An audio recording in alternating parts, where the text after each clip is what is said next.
하나님께서 오늘 저희들에게 주시는 말씀은 신약 성경 마태복음 1장 20절, 21절 두 절만 다 같이 한 목소리로 읽도록 하겠습니다. 시작. 이 일을 생각할 때에 주의 사자가 현명하여 가로되 다윗의 자손 요셉아 내 아내 마리아 데려오기를 무서워 말라. 저에게 잉태된 자는 성령으로 된 것이라. 아들을 낳으려니 이름을 예수로 하라. 이는 그가 자기 백성을 저희 죄에서 구원할 자이심이라 아니라. 다시 시작. 이 일을 생각할 때 주의 사자가 현몽하여 가로되 다윗의 자손 요셉아 내 아내 마리아 데려오기를 무서워 말라. 저에게 잉태된 자는 성령으로 된 것이라. 아들을 낳으려니 이름을 예수로 하라. 이는 그가 자기 백성을 저희 죄에서 구원할 자이심이라 아니라. 아멘. 오늘 본문을 중심해서 예수의 이름의 의미라는 제목으로 말씀을 증거할 때 말씀을 잘 듣고 예수님의 이름이 어떤 의미를 가지고 있는가, 그래서 예수님의 계보에 대해서 잘 알아듣고 예수님을 믿고 구원의 확신을 갖는 그런 시간이 되시기를 축복합니다. 교회 다니는 사람들에게 질문을 해봤습니다. 그리고 교회를 다니는데 그냥 다니는 것이 아니라 열심을 내서 다니는 신자들에게 예수님의 이름의 의미를 아십니까? 라고 했더니 예수님의 이름의 의미를 알고 교회에 다니는 사람이 그렇게 많지 않아요. 어떤 사람은 예수님을 믿으니까 교회에 다니죠. 그러면 당신이 믿는 예수님이 어떤 분이십니까? 그 이름의 의미를 알고 믿습니까? 그랬더니 저는 알지 못합니다. 그러나 예수님을 믿습니다. 이런 사람을 간혹 가다가 이렇게 만나게 됩니다. 많은 사람들이 예수님의 이름의 의미를 모르고 교회를 다니는데 여러분들은 예수님의 이름의 의미가 무엇인지 알고 교회를 다니십니까?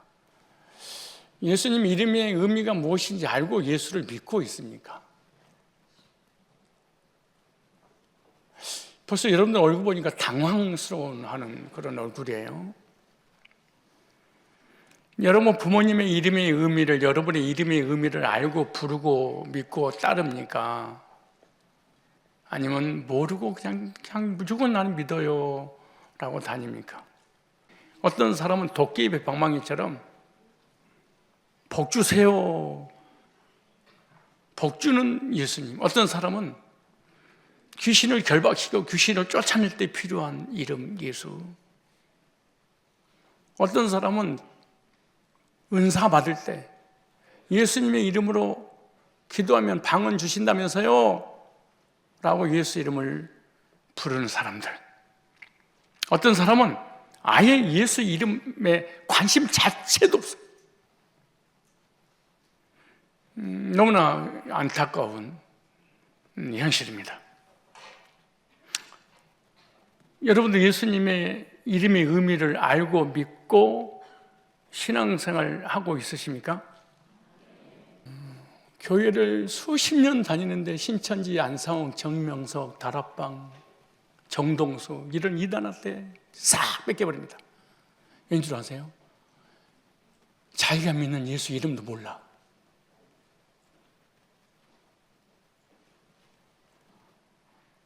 그러니까 어떤 분별력도 생기지 않고 아무런 능력이 없습니다. 예수님의 이름은 예수님께서 이 세상 태어나기 전에 하나님께서 천사를 통해서 지어준 이름입니다. 오늘 본문에 마태복음 1장 20절 이렇게 말합니다. 이 일을 생각할 때 주의 사자가, 천사가 현몽하여 가로되 다윗의 자손 요셉아 네 아내 마리아 데려오기를 무서워 말라. 저에게 잉태된 자는 성령으로 된 것이라.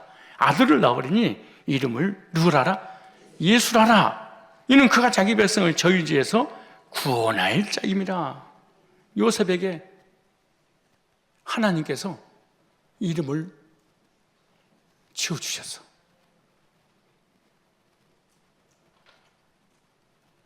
하나님께서 천사를 통해서 마리아에게 예수님의 이름을 알려주셨어요.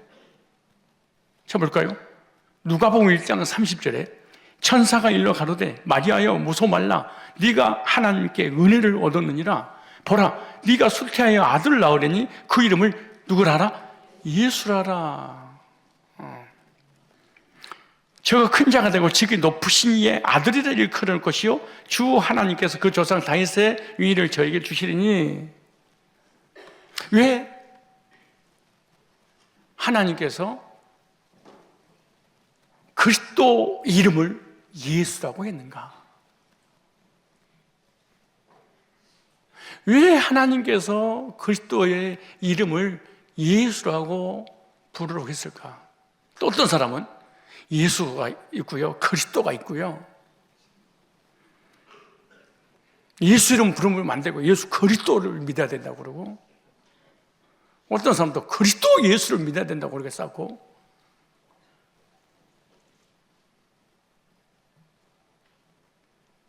주 예수를 믿어라 그래야 너와 내 집이 구원 얻으리라 이런 구원 못 받고 지옥 가고, 주 예수 그리스도를 믿어라 그래야 너와 내 집이 구원 얻으리라, 또 이런 악한 이단들이 있습니다. 그런데 이런 이단 교리에 속아가지고 200만 명이 이단에 빠졌습니다. 도대체 예수님의 이름의 의미는 어떤 의미가 있고, 하나님께서 예수님의 이름을 주신 하나님의 뜻은 도대체 무엇일까요? 예수님의 이름의 의미, 첫째, 예수의 이름의 근원을 먼저 찾아야 됩니다. 신약이 오기 전에 이미 구약에 모형과 그림자로 예수님의 이름의 의미를 가지고 있는 하나님의 사람들을 택해서 이름을 줬는데, 그 예수님의 이름의 뜻은 바로 구원자인데 이렇게 말합니다. 구약의 구원자라는 이름의 의미가 있었던 이름들이 있었는데, 예수님의 모형과 그림자, 이 이름만 들어도 믿음이 생기고 구원을 받고 하나님 자녀가 되어 천국을 가게 되었겠죠. 그 첫 번째가 여호수아입니다. 우리가 여호수아에 대해서 너무나 잘 아는데, 여호수아라는 의미는 히브리어입니다. 여호와는 구원이시다, 이런 의미가 여호수아입니다. 즉 여호와께서 구원하신다, 이런 뜻의 의미를 가지고 있는 이름이 여호수아입니다. 이스라엘 백성들을 애굽의 종살이에서 출애굽시켜서 가나안 땅으로 인도했던 영적 지도자 두 사람이 있었는데 모세와 여호수아였습니다. 모세는 이스라엘 백성들을 애굽에서 출애굽시켜서 홍해를 건너 광야라고 하는 교회까지는 데리고 왔습니다. 그러나 모세를 따르던 200만 명의 백성들은 가나안 땅에 들어가지 못하고 광야에서 다 죽었습니다. 그 위대한, 그 훌륭한 하나님의 종 모세도 모세를 믿고 따르고 모세가 전해주는 메시지를 듣고 그 메시지에 확신했던 200만 명이 광야에서 죽었습니다. 그런데 모세의 바톤을 이어받은 여호수아는 이스라엘 백성들을 단 한 명도 빠짐없이 약속의 땅 가나안으로 인도를 했습니다. 그 이유가 뭘까요? 왜 두 명의 지도자가 있었는데 한 사람은 광야에서 죽게 하고 한 명의 지도자를 따르던 사람은 다 가나안 땅에 들어갔을까요? 그거는 모세는 광야에서 십계명을 받았습니다. 율법 주제들이 너무너무 신나서 십계명을 외우고 십계명을 가르치고 십계명을 지켜야지 구원받는다고 하는 십계명을 신의 산에서 받았습니다. 그 십계명은 율법입니다. 율법을 통해서는 약속의 땅 가나안에 들어갈 수 없단다. 그런데 구원자라는 의미를 갖고 있는 여호수아는 바로 예수님의 모형이고 그림자이기 때문에 여호수아를 따랐던 사람 100% 가나안 땅에 들어갔습니다. 가나안 땅은 율법을 지켜서 십계명을 지켜서 행위로 들어가는 땅이 아니고 가나안 땅은 약속을 주셨는데 그 약속을 믿는 사람들이 들어가는 땅입니다. 여호수아와 모세 이 두 사람은 복음과 율법, 하나님의 공의와 사랑에 관한 모형과 그림자였습니다. 율법을 통해서는 단 한 명도 천국 못 들어가지만 예수님을 따르면, 예수님 믿으면 100% 천국에 들어간다. 율법을 지켰냐 안 지켰냐, 죄를 졌냐 안 졌냐, 회개했냐 안 했냐 아무런 관계없이 여호수아를 따르면 악하든 선하든 가나안 땅에 들어갔고, 모세를 따르면 선해도 가나안 땅에 못 들어간 것처럼 율법을 통해서는 천국 못 간단다. 예수 믿으면 어떤 죄인도 들어간단다.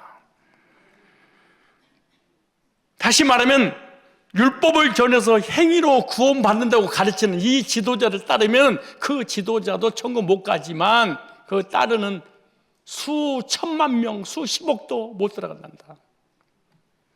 무시무시한 말이잖아요. 복음을 듣고 믿음으로 구원받는다고 하는 리더를 따르는 자는 아무리 악한 흉악무도한 죄를 져도 100% 예수님 때문에 천국 들어간단다. 이것을 미리서 이름 속에다가 우리에게 보여주신 거예요.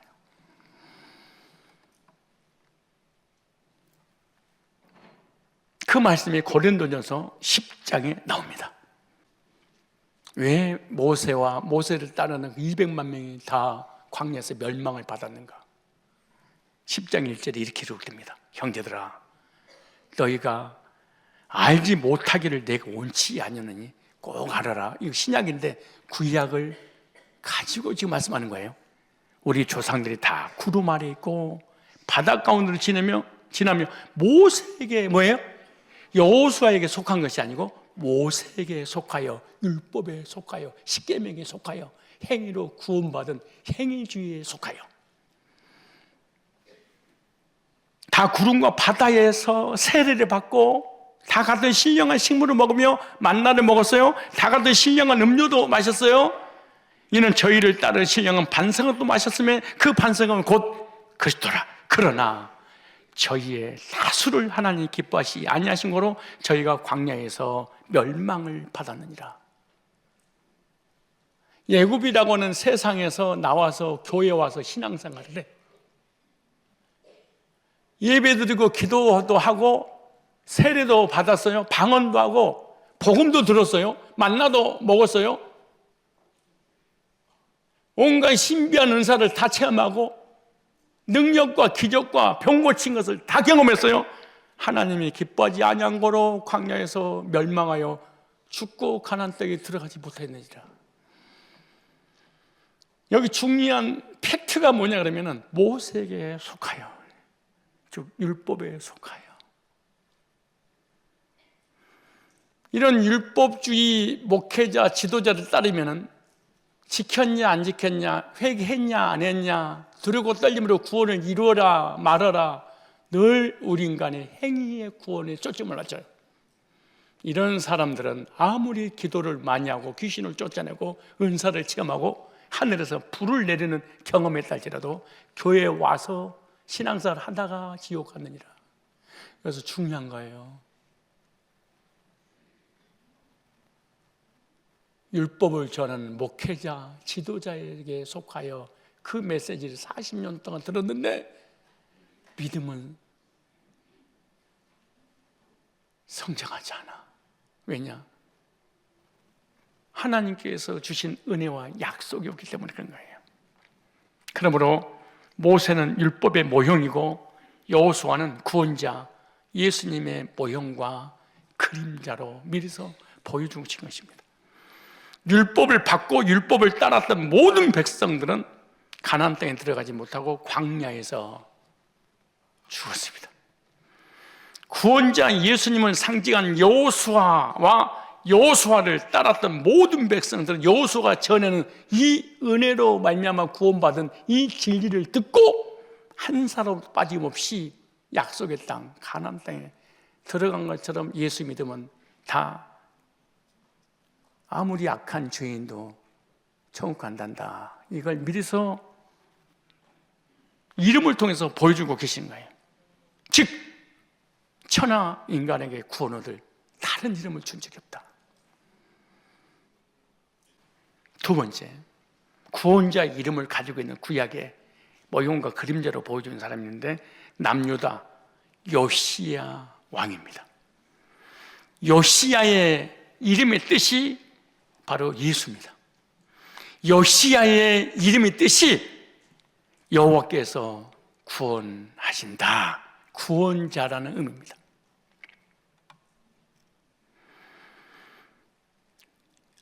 하나님을 떠나 우상숭배에 빠진 백성들은 하나님 앞에 징계를 당하고 완전히 패망하게 되었을 때 요시야 왕이 하나님의 말씀을 읽어보니까 백성들이 너무 악하고 우상숭배하고 불신앙하고 불순종하고 잘못된 길로 가고 있었기 때문에 하나님 앞에 매를 맞았구나, 이걸 깨닫고 종교 개혁을 일으켰던 종교 개혁자가 요시야였습니다. 요시야 왕은 우상 숭배를 제거하고 성전을 보수하고 유월절을 회복하고 백성들을 하나님께 돌아오게 했던 왕이 요시야 왕이었습니다. 이 나라는 망했습니다. 왜냐?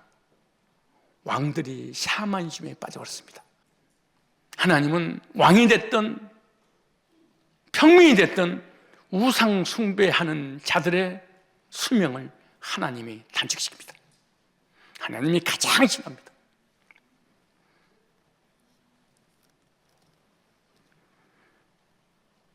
정말로 이 나라가 자유 대한민국이 되려면 우상과 결탁하면 안 됩니다.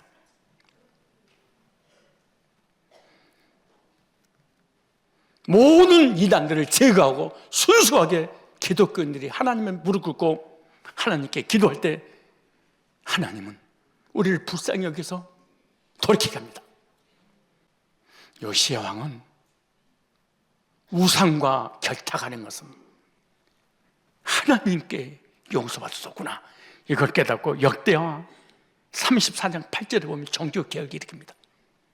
요시야가 위에 있는 지 18년에 그 땅과 전을 정결하기로 마치고 그 하나님 여호와의 전을 수리하여, 이런 믿음을 가지셔야 됩니다. 역대하 34장 33절을 보니까 이와 같이 요시야가 이스라엘 자손에 속한 모든 땅에서 가장한 것을 다 제하여버리고 광화문은 온갖 이단들과 우상 숭배자들과 불교와 캐톨릭과 모든 종교가 연합해서 예구운동을 하고 있습니다. 하나님이 기뻐하지 않습니다. 요시야 왕 볼까요? 우상을 가정한 것을 다 제하여버리고 정말로 자유 대한민국 찾으려면 우상 숭배 이단과 결탁하지 말고 타종교와 결탁하지 말고 오직 순수한 하나님만 의지해야 됩니다.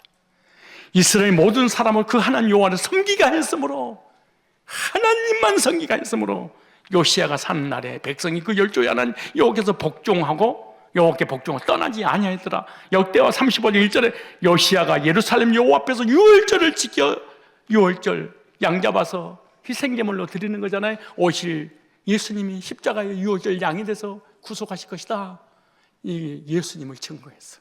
복음을 증거했어. 그걸 이단 대처를 했어. 즉 이단 상담하는 이단 상담 소장이 누구냐? 요시야 왕이었어. 이단에 빠진 영혼들을 하나님께로 인도했습니다. 유월절 어린 양을 잡으니라. 하나님을 떠나 타락하여 우상 숭배했던 이스라엘 다시 하나님을 섬기겠던 구원자의 이름을 가지고 있었던 요시야. 이런 이름을 가지고 오신 분이 있는데 바로 하나님의 아들 예수 그리스도를 지금 말씀하고 있는 거예요. 그러므로 요시야를 볼 때마다, 여호수아를 볼 때마다 예수님이 곧 오신다. 왜 오시냐? 우리의 죄 문제를 해결하기 위해서 오신다. 놀라운 역사입니다.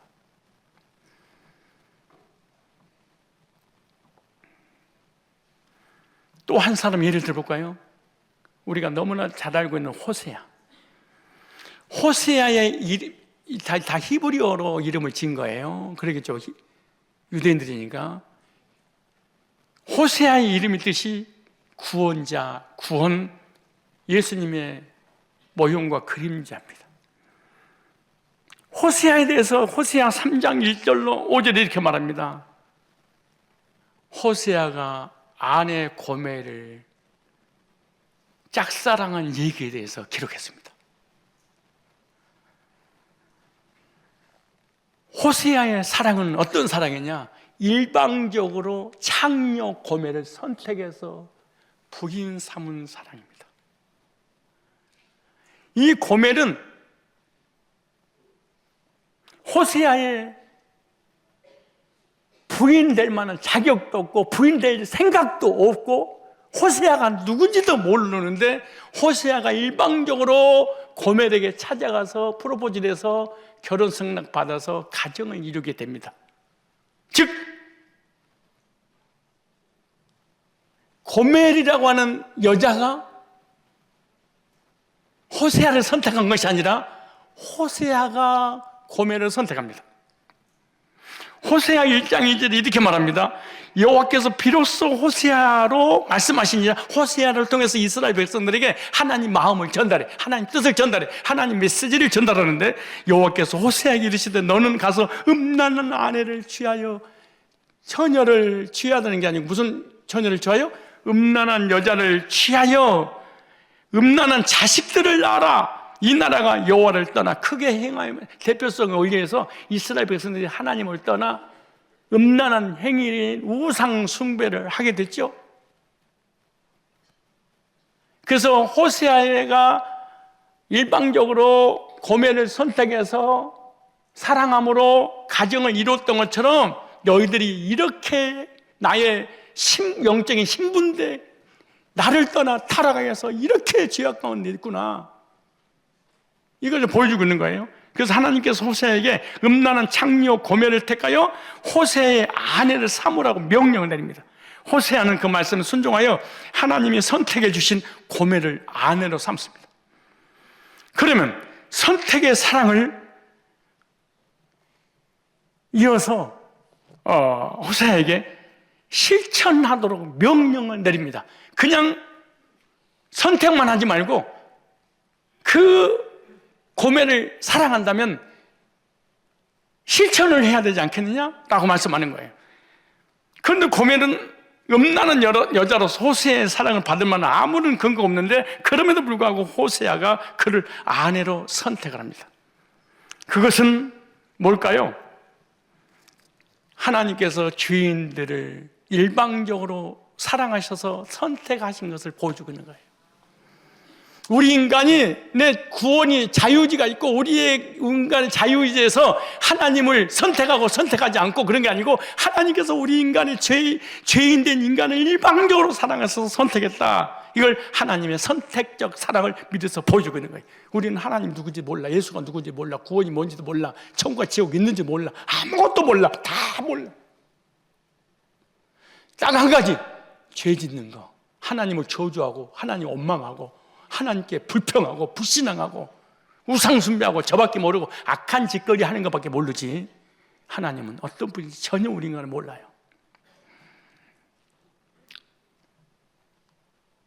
이 선택적 사랑을 보여주고 있는데 선하냐 악하냐 라고 하는 인간의 기준에 의해서 구원받은 것이 아니라 하나님의 절대적인 주권이란다. 너는 하나님의 사랑 받을 만한 자격이 0.1%도 없어. 내가 예수를 믿었더니, 내가 예수를 영접했더니 내가 구원받았다고 전부 다 사기치는 거예요. 그 사람들은 다 광야에서 죽습니다. 다시 말해 천국을 못 들어간다 그 말이에요. 왜? 내가 주님을 선택했기 때문에. 내가 주체가 돼서 예수님 영접하고 말이야. 이런 게 어디가 있어요? 하나님께서 창세전에 그리스도 안에서 저와 여러분을 사랑하셔서 선택하셨다 이렇게 말하는 거예요. 에베소서 1장 4절에 이렇게 말합니다. 곧 창세전에 놀라운 하나님의 선택적 사랑이에요. 그리스도 안에서 우리를 어떻게 그냥 택한 게 아니고 그리스도 예수 안에서 택했어요. 그러므로 택자는 반드시 그리스도를 통과해요. 그리스도의 구속을 통과하지 않는 사람은 하나님의 택자가 아니에요. 이렇게 말하죠.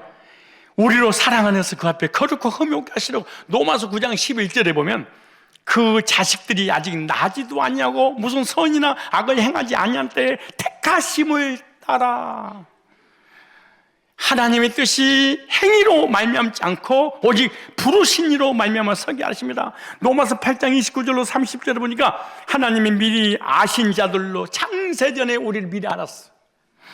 또한 그 아들의 형상을 본받게 하기 위하여 미리 예정해서 정했으니 구원하기로 하나님이 택해버렸어요. 이거.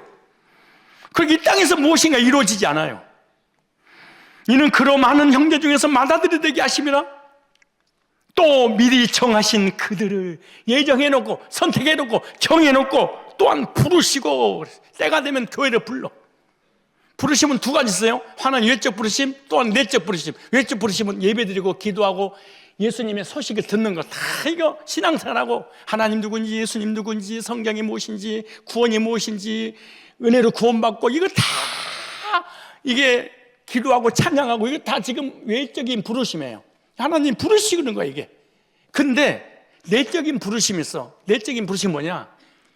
성령께서 그 들은 복음을 믿어지게 하는 것, 이걸 내적인 부르심, 이걸 영원한 부르심, 이건 취소되지 않는 부르심이다. 그러나 외적인 부르심은 교회 왔다 갔다 나오고 싶으면 나오고 가고 싶으면 가고 교회 옮기고 싶으면 옮기고 이 사람은 구원받기 전까지 다 외적인 부르심이에요. 이건 무슨 부르심? 외적인, 내적인 부르심은 한 번 이 복음 부르면 이 구원은 취소되지 않는 부르심. 의롭다 하신 그들을 또한 영화롭게 하셨느니라 천국 가게 하셨느니라. 주체가 하나님이야. 하나님이 다 창세전의 선택도 이 땅에 보내신 것도 때가 돼서 교회에 다녀서 외적인 부르심을 받게 하는 것도 외적인 부르심으로 끝나니까 내적인 부르심으로 구원의 확신을 갖고 천국 가게 하는 거 처음부터 끝까지 다 누가 한 거야? 하나님이. 이걸 선택적 하나님의 사랑이라 이렇게 말해요. 그런데 여기서 중요한 것이 있어요.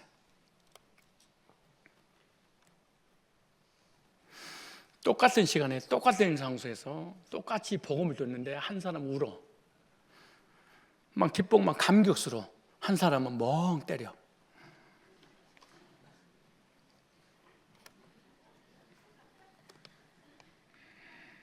얼마나 웃길까요? 그런데 한 사람은 선택받아서 구원받고 막 눈물 흘리는데 이쪽에서는 그래서 이렇게 꼭 물어봐. 너 믿어지나?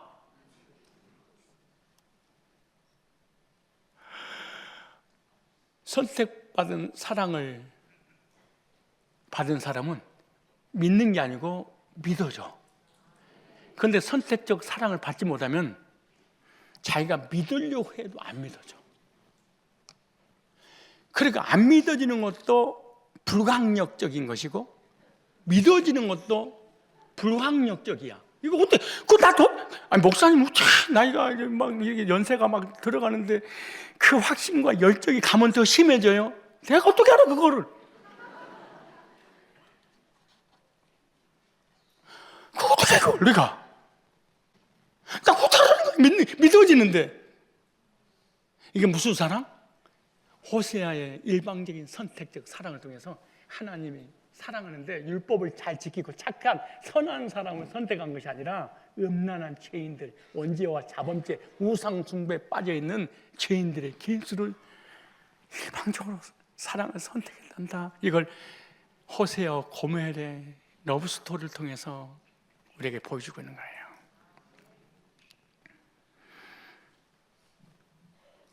죄인, 상처받은 인간의 마음을 주님이 하나님의 사랑으로 찾아서 치료하시고 고치시는 하나님이지 심판의 사랑이 아니에요.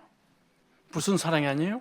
심판적, 부족하고 연약하고 죄인임에도 불구하고 선택하셔서 부르신 사랑입니다.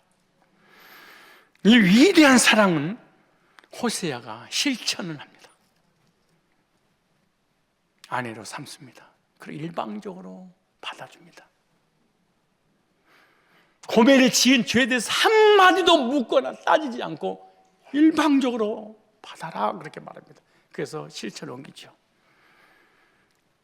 하나님께서 우리를 사랑하셔서 선택하셨는데 그 사랑은 선택적 사랑인데 선택적 사랑은 반드시 희생이 필요합니다.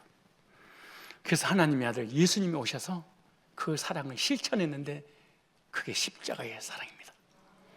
로마서 5장 8절에 우리가 아직 죄인 되었을 때 그리스도께서 우리를 위하여 죽으심으로 하나님이 우리에 대한 자기의 사랑을 실천하였느니라. 선택받은 백성을 위하여 하나님은 예수님을 십자가에 희생시켰습니다. 호세의 사랑은 음탕한 아내 고멜을 용서한 선택된 사랑인데요, 하나님께서 죄인이 우리를 사랑하셔서 택하시고 예수님께 오셔서 구속의 사랑을 실천하시기 위해 십자가에 못 박혀 죽으시는 희생적 사랑입니다. 그런데 고멜이요, 일방적인 선택적 사랑을 받고 선지자 호세아의 부인이 됐습니다. 부인이 됐으면 이 어마어마한 사랑을 받았으면 사람이 바뀌어야 되지 않겠습니까? 그런데 이 사랑을 받고 부인인데 집어를 캐 못 준다고 아이를 셋을 낳는데 셋을 낳고 난 다음에 다시 창녀의 직업으로 돌아갑니다. 기가 막힌 일입니다. 옛날에 창녀였는데 창녀를 데려다가 깨끗하게 신부를 삼았더니 신부되고 얘를 얘 셋 낳고 다시 창녀로 돌아와서 또 음탕한 죄를 짓더라 이렇게 말합니다. 인사하세요. 사람은 안 바뀐다. 시작. 여러분 옆 사람 고치려고 하지 마세요. 안 고쳐져요. 율법주의 신자들, 신비주의 신자들, 기도 많이 하는 신자들 있잖아요. 바뀌던가요? 안 바뀌어. 하든지 또 해. 안 바뀌는 거예요, 우리 인간은. 근데 하나님께서 또 호세에게 찾아서 그래요. 빨리 다시 데려가서 살아라 그래. 그 대신 단 한마디도 책망하거나 혼내거나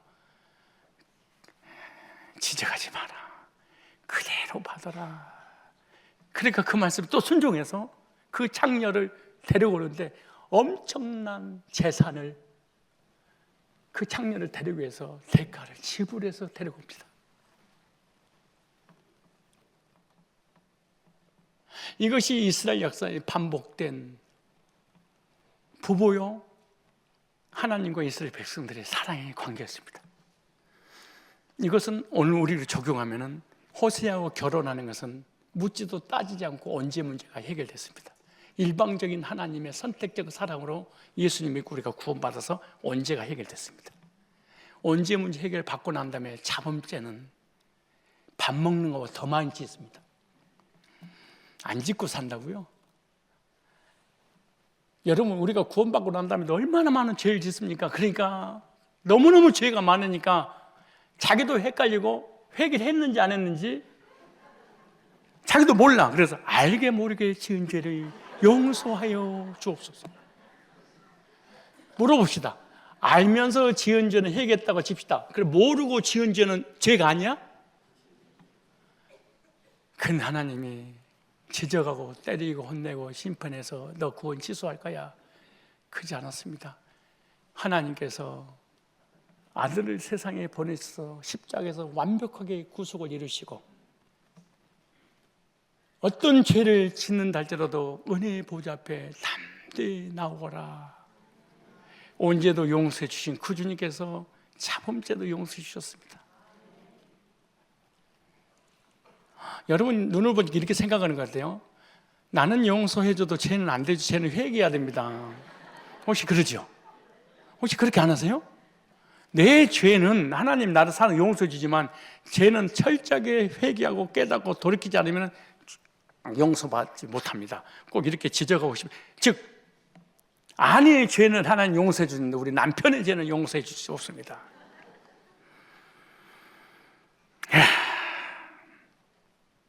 이런 엄청난 사랑을 호세아를 통하여 하나님이 실천하게 하십니다. 호세아는 고멜을 위해 막대한 재산을 드리고 다시 집으로 데려옵니다.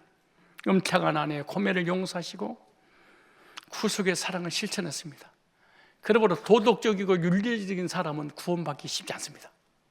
특별히 도덕 선생이나 검사나 형사나 이런 사람들은 정말로 바른 생활을 가르치는 사람, 지도 안 받으면서 그렇게 살아도 지옥 갑니다. 왜냐? 언제 때문에 안 됩니다. 멀쩡한 사람은 구원받기 힘듭니다. 뒤틀어진 사람이 주님의 사랑을 받고 구원받고 감격 속에 살아가죠. 우리는 호세아의 아내처럼 우리 늘 주님을 배신하고 배반하고 죄를 짓고 주님을 슬프게 합니다. 그런데도 우리가 멀쩡하게 지금 살아가고 있어. 그것은 주님의 용서 때문이에요. 신천지 20년에 빠져있는 강사가 와서 개종하고 난 다음에 눈물을 흘리면서 간증합니다. 신천지 이만희를 재림주로 이긴 자로 구원자로 하나님으로 보혜사로 20년 동안 하나님을 섬기듯이 섬겼을 때도 하나님은 사랑하셔서 붙잡고 계셨다는 이 말씀을 듣는 순간 하염없이 울더라고. 여러분, 신천지에 빠졌을 때, 안상호에 빠졌을 때, 다락방에 빠졌을 때, 불교에 심취했을 때 그때 응답하시고 복 주시고 함께 하신 분이 이만희도 아니고요, 안상도 아니고요, 정명석도 아니고, 술 많이 먹는 다락방도 아니고요, 다 하나님께서 선택하셔서 사랑해서 붙잡고 계셨던 거예요. 남의 아버지 탑을 간센보살 부처 앞에 그렇게 빌고 있을 때 응답받았다고 하잖아요. 다 주님이 주신 것들이야. 네가 잘나고 똑똑해서 그런 게 아니고 당신들이 믿는 그 신이 준 게 아니야. 신은 다 죽었어. 하나님 외에는, 예수님 외에는.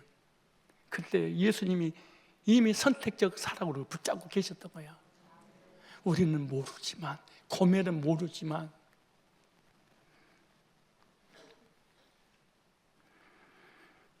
하나님이 우리의 선택적 사랑으로 용서해 주신 희생의 표가 뭐냐? 바로 예수님을 보내주신 사랑입니다.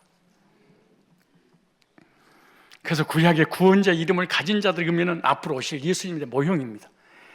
여호수아가 이스라엘을 약속의 땅 가나안으로 인도한 것처럼 구원자가 되신 예수님이 어떤 상황 가운데서도 성도를 천국으로 인도하신다. 은혜로, 약속으로, 복음으로.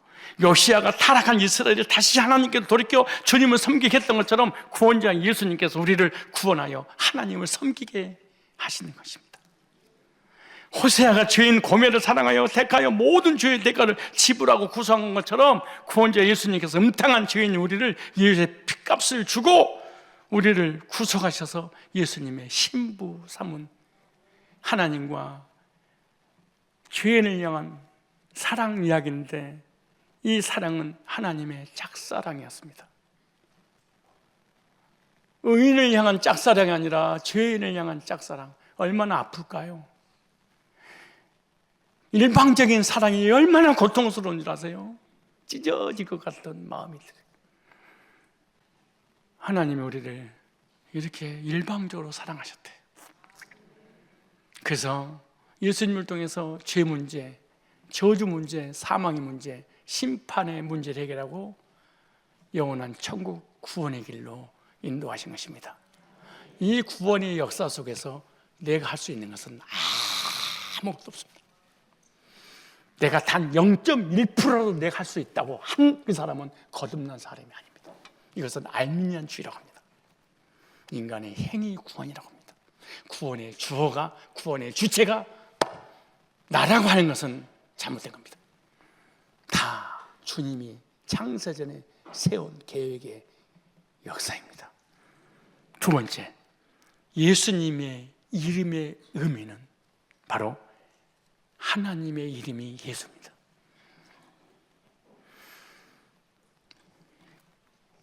마태복음 1장 21절에 아들을 낳으린 이름을 예수라라. 이는 그가 자기 백성을 저희에서 구원할 자. 여기 중요한 게 구원할 자입니다.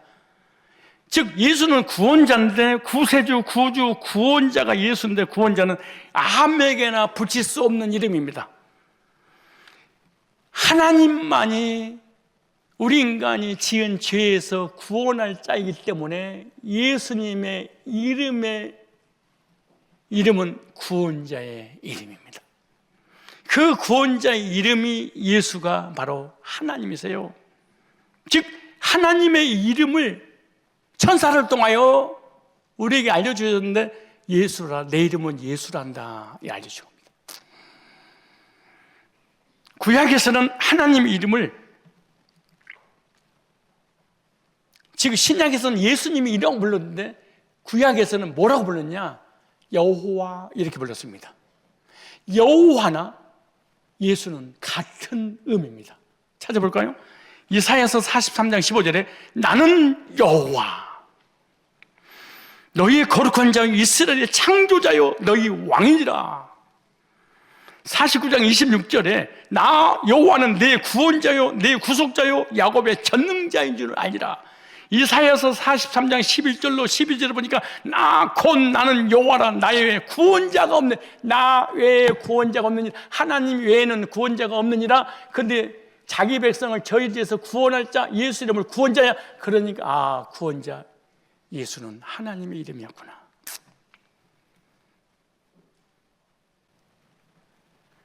나 곧 나 여호와 나 외에 구원자가 없느니라. 예수님이 자기 백성을 저희에서 구원할 때 보니까 구원자? 그래 하나님 이름이네. 나의 영혼은 구원자가 없어? 근데 예수님을 구원자라는 성경 마태복음 1장 20절에 그러니까 예수님은 하나님이네. 요엘서 2장 32절에는 아예 그냥 뭐라고 해놓은 줄 아세요? 누구든지 여호와 이름을 부르는 자는 구원 얻으리니 이렇게 해놓는데, 이 말씀은 그대로 사도 바울이 로마서 10장 13절에 누구든지 주의 이름을 여호와를 주의 이름을 부르는 자는 구원 얻으리니 이렇게 말씀해서요. 그러니까 하나님 이름이 예수고 예수 이름이 하나님이에요. 예수님은 하나님이세요. 빌립보서 2장 6절로 7절에는 하나님 직접 써놨어. 그는 근본, 예수님은 근본 하나님의 본체시나 하나님과 동등됨을 취할 것을 여기지 않냐고 종의 형체를 가져 사람의 모양으로 나타나셨으며 죽기까지 복종하셨어요. 그 십자가에 죽으심이라. 예수님은 누구예요? 근본 하나님이에요. 요한일서 5장 20절에 보니까 그는 참 하나님이시오 영생이니라. 로마서 9장 5절 보니까 저는 만물이 계셔 세세의 찬양을 받으실 하나님이시니라. 계시록 1장 8절 보니까 주 하나님이 예수님이 이르시되 나는 알파와 오메가라. 이제도 있고 전에도 있었고 장차 올 자요 장차 재림지요 전능자라. 예수님이 창조주예요. 예수님이 하나님이에요. 예수님이 하나님의 이름을 가지고 왔어요. 계시록 4장 11절 보니까 우리 주 하나님의 영광과 존귀와 권능을 받으실 것이 합당하오니 주께서 만물을 지으신 자라. 예수님은 창조주예요. 만물이 주의 뜻대로 썼고 또 지으심을 받았나이더라. 계시록 1장 8절에 주 하나님이 이르시되 나는 알파와 오메가라. 이제도 있고 전에도 있었고 장차 올 자요 전능자라. 예수가 재림주인데 다시 올 자입니다. 계시록 21장 6절에 또 내게 말씀하시되 이루었다. 나는 알파와 오메가요 처음과 마지막이라. 내가 생명수 샘물을 목마른 자에게 값없이 주리라. 계시록 22장 13절에 나는 알파와 오메가요 처음과 마지막 시작과 마침이라. 하나님은 죄인을 죄와 사망에서 구원하신 구원자가 되시는데 그 이름 예수입니다. 하나님 외에 어떤 피조물도 구원자가 될 수 없습니다. 이만희는 구원자가 아니야. 피조물이니까. 안상홍도 아니야. 목사도 아니야. 교황도 아니야. 마리아도 아니야. 그 어떤 존재도, 모세 같은 존재도 가나안 땅에 못 들어갔어. 왜? 구원자가 아니니까. 또 여러분들이 천국 못 갔대. 모세 가나안 땅에 못 들어왔다고 그랬지. 언제 내가 천국 못 들어왔다고 그랬어. 아무튼 진짜 무슨 말을 하면 꼭 꼬리가 물고 물어져가지고 설교가 길어져. 또 그래서 인간을 죄에서 구원하려고 사람의 모습으로 이 땅에 오신 분이 바로 예수님의 이름인데, 그 이름은 누구의 이름이에요? 하나님. 하나님 외에는 구원자가 없느니라. 여호와 외에는 구원자가 없느니라. 예수님은 구원자예요. 구원자는 하나님이세요. 예수님은 하나님이세요. 그렇게 지금까지 믿고 신앙생활 하셨죠? 그럼 세 번째, 어디서 구원했냐? 1장 21절입니다. 죄에서 자기 백성일 때, 이 땅에 70억 인구 중에 하나님이 선택한 하나님 백성일 때, 자기 백성을 저희 죄에서, 우리가 지은 죄에서 구원할 자, 예수님은 구원자, 이런 뜻입니다. 조금만 띄워주세요. 헬라어로 좀 보겠습니다. 예수님의 이름이 이에수스라는 단어입니다. 보이세요? 우리가 예수라고 부르지만 원래 히브리인들은 이에수스 이렇게 불러요. 따라서 합시다. 이에수스. 예. 헬라어 알파벳에는 숫자 체계가 있는데, 여기 이오타가 나오죠. 맨 앞에 이오타가 써놨잖아요. 한글로 10입니다. 에타는 8입니다. 시그마는 200이에요. 오미크론은 70이에요. 입실로는 400이라는 숫자 값이에요. 시그마는 200입니다. 이 숫자 모두 합치면 888번입니다. 왜 이 말씀을 전하는 이거 뭐냐? 성경에서 숫자 8은 새로운 출발, 첫 번째 부활, 이런 의미 있습니다. 888이 뭐예요? 부활이라는 의미였어요. 그러니까 예수님은 십자가에서 모든 속죄를 이루시고 죽음에서 새롭게 첫 번째로 부활하신 분만 구원자가 되었다는 거예요. 구원자가 되려면 반드시 동정녀 마리아 처녀의 몸에서 나와야 되고, 두 번째 부활해야 돼. 예수님의 이름 속에 뭐가 들어갔냐? 예수 이름만 들어가 있는 게 아니에요. 그 속에 십자가만 들어가 있는 게 아니에요. 부활도 들어가 있어. 그러므로 구약 사람들은 예수님의 이름 부를 때, 예수님이 오시면 죽으셨다가 3일 만에 부활할 거야, 예수 이름 부르면서 부활을 믿었던 거예요. 그래서 예수님은 십자가에서 죽음을 끝나는 것이 아니라 선택받은 저와 여러분들을 부활의 소망을 주시려고 다시 살아나실 것이다. 예수 이름 속에 부활도 들어가 있어요. 그래서 그리스도, 그 이름 예수라는 의미는 저희 죄에서 뭐한 자? 구원할 자. 불타는 건물에 갇혀 있는데 꺼내주는 것도 구원이고요, 침몰하는 배에 있는 사람을 건져주는 것도 구원이고요, 물에 빠져서 스스로 나올 수 없을 때 누군가 건져주는 것도 구원입니다. 도저히 회복할 수 없는 중병에 걸렸는 자를 치료해 주는 것도 구원이에요. 그런데 죄에서 구원하는 것, 무슨 말이에요? 즉 죄의 세력에 갇혀 있다. 다시 말해, 이걸 좀 정리하고 마지막 결론을 드리겠습니다. 예수님의 이름의 의미는 자기 백성을 저희 죄에서 구원할 자, 구원자예요. 그러면 스스로 사망과 죄와 저주와 지옥의 세력에 갇혀 있다는 거예요. 그러니까 누군가 꺼내 주어야만이 나올 수 있다는 거예요. 그러므로 모든 인간은 원죄와 자범죄로 인하여 저주받을 운명이 있는데, 밖에서 타력구원으로, 자력이 안 되니까 누군가 꺼내줘야만이 구원받을 수 있다, 그런 의미입니다. 예수님의 이름의 의미는 뭐예요? 구원자. 어디서 구원했어요? 자기 백성을. 어디에서? 저희 죄에서 구원자. 그럼 우리는 죄의 세력에 짓눌려 있다는 거예요. 그래서 모든 사람이 죄를 범하였으며 하나님 영광이 누리지 못하고 허물과 죄로 우리 인간은 죽어 있습니다. 그리고 죄의 삭은 사망이고, 한 번 죽는 것은 정하신 것이고 구원은 심판이었습니다.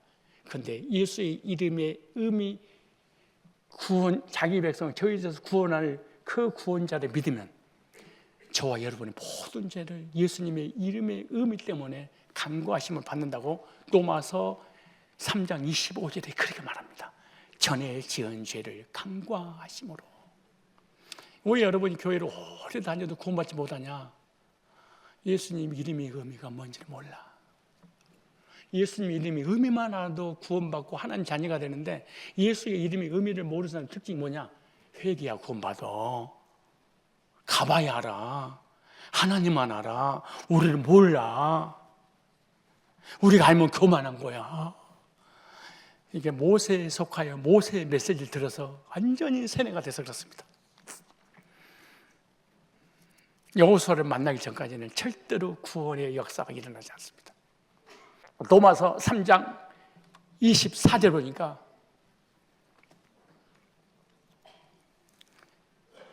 예수 그리스도 안에서 우리를 의롭다고 해주셨습니다. 내가 의롭다고 한 게 아니고 하나님의 아들 예수님 믿으면 간과하심 받고 의롭게 해주십니다. 로마서 5장 9절을 보니까 하나님의 진노에서 해방받습니다. 무슨 말이냐? 하나님의 공의라고 하는 진노에서 해방받습니다. 어떻게? 예수님의 보혈 때문에. 그리고 예수님의 이름을 믿으면 심판받지 않고 영생을 얻습니다. 요한복음 5장 24절입니다. 내가 진실로 진실로 너에게 이르노니 내 말을 듣고 또 나 보내신 이를 믿는 자는 영생을 얻었고 심판에 이르지 아니하느니 사망에서 생명으로 옮겼느니라. 예수님의 이름의 의미를 깨달은 사람은 간과하심을 받고 의롭다 하심을 받고 하나님 진노에서 해방받아 심판 면제받고 영생을 얻는 구원의 확신을 갖게 됩니다. 모세의 제자들이 목회하는 곳에는 절대로 이 복음 제시가 안 됩니다. 그리고 아무리 복음을 들어도 추상적이고 내가 영접을 시키고 영접에서 구원받은 교리를 전합니다. 행위로 구원을 이뤄나가거나 이거는 구원이 아닙니다. 성탄 주일을 앞두고 징글벨 징글벨 징그러운 벨 썰매를 타고 미끄러지지 말고 기독교인이라면 산타크로스 요즘은요 다 빠뜨기 때문에 뭐가 없어요? 굴뚝이 없어. 굴뚝 쳐다보지 마시고 내 사랑하는 그 이름 예수 복된 예수 여기 나오죠. 내 귀에 음악 가도다 예수 복된 예수 아 귀하다 그의 이름 갈보리 산의 어린 양 귀한 생명 이만희가 줬어요?